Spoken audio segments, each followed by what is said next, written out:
Now that we, as Phoenix Consultant, have your attention, we would like to tell you more about the different areas of management. But first, what is management? Management refers to the process of getting things done effectively and efficiently by taking the hands of employees. There are 3 levels of management: top management, middle management, and first line management. Each of these levels requires certain managerial skills, roles, and responsibilities. At each level, it is also very important to apply the business process, which is planning, organizing, leading, and motivation.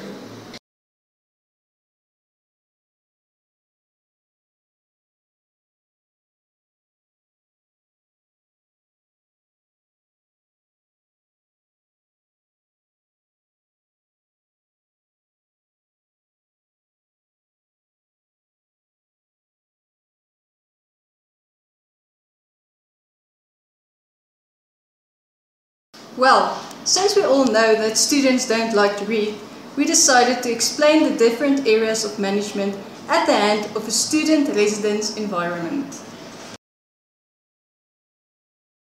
I think my primary role as top manager at the residence would be to, in the first instance, facilitate communication between the people being regulated and the people who regulate. In other words, to facilitate communication between management and the people that are below management, and then also to facilitate communication between the different levels of management, to facilitate communication between myself as first line or top management, and then the second in command, and then the people on ground level. Entity? Definitely in the first instance patience.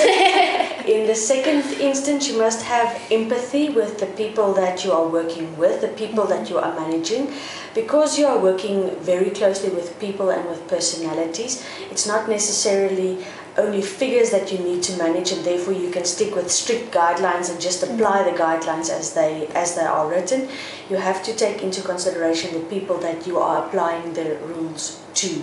So the rules stand as one. I have to enforce these rules, but I have to enforce these rules and keep in mind the person that I have to enforce them to. So enforcing a single rule in a hostile setup will not necessarily be the same between 2 people or 2 persons. I have to take into consideration the person that I'm applying the rule to. So patience, definitely, empathy, and naturally good communication skills. Okay.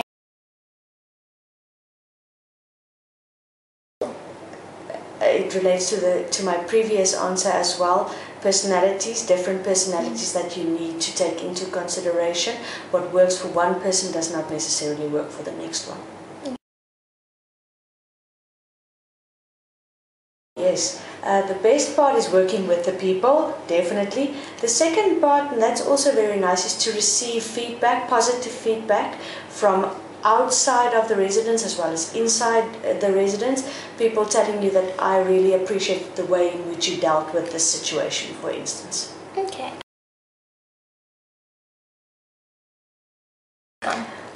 Again, communication skills, but also to a very large extent problem-solving skills. You get confronted with a whole variety of problems, varying from difficult to easy throughout the day, and obviously also varying from personal to straightforward institutional decisions that you need to make with reference to the general management of the hostel. Okay.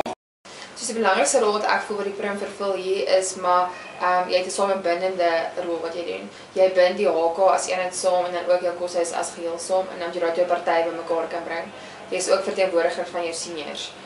So jy het 'n baie bemiddelaar met tye, wat jy moet seker maak albei partye gelukkig is, met ook 'n baie prominente leierskapsrol en 'n aktiewe deelnemende leierskapsrol wat jy doen.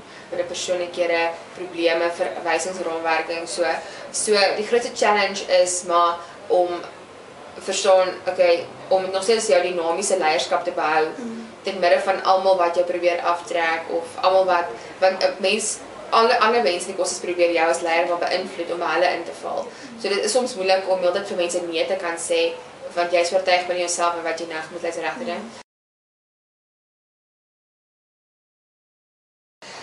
Definitief, jy moet kan praat, jy moet jouself kan oordra, jy moet toeganklik wees, ek het gesê, jy moet jy kan nie skaam wees en teruggetrokke wees, jy moet jouself push tot op 'n punt waar jy, soos ek sê, voorloop.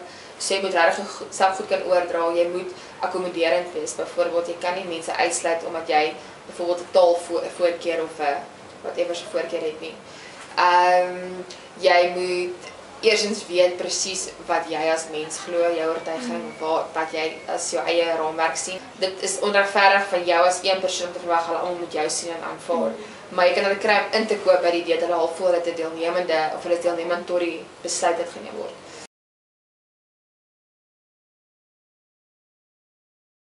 Manager. And my role as a first line manager in a residence is to communicate information from the middle manager to the operative employees and to also organize and plan certain events in the hostel to make it more fun and more entertaining for the employees or the residents in the hostel.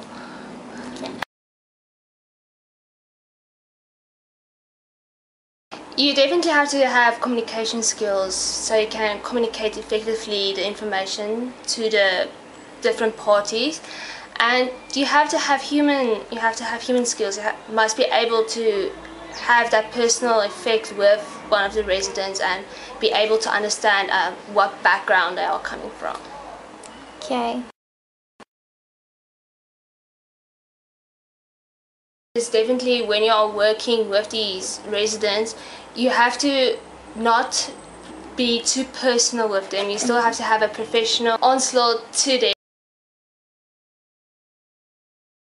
You have to have technical skills to work with a basic computer and things so you can organize your workplace. You have to have also conceptual because you have to think about how you're going to handle this type of manner of action you have to do or how you're going to give this information effectively to the residents, and also you have to have human skills, as I said before, because it's important that you have that personal level with them. We hope that in the future you will be able to apply the areas of management to your own business, keeping in mind the university residence as a practical example.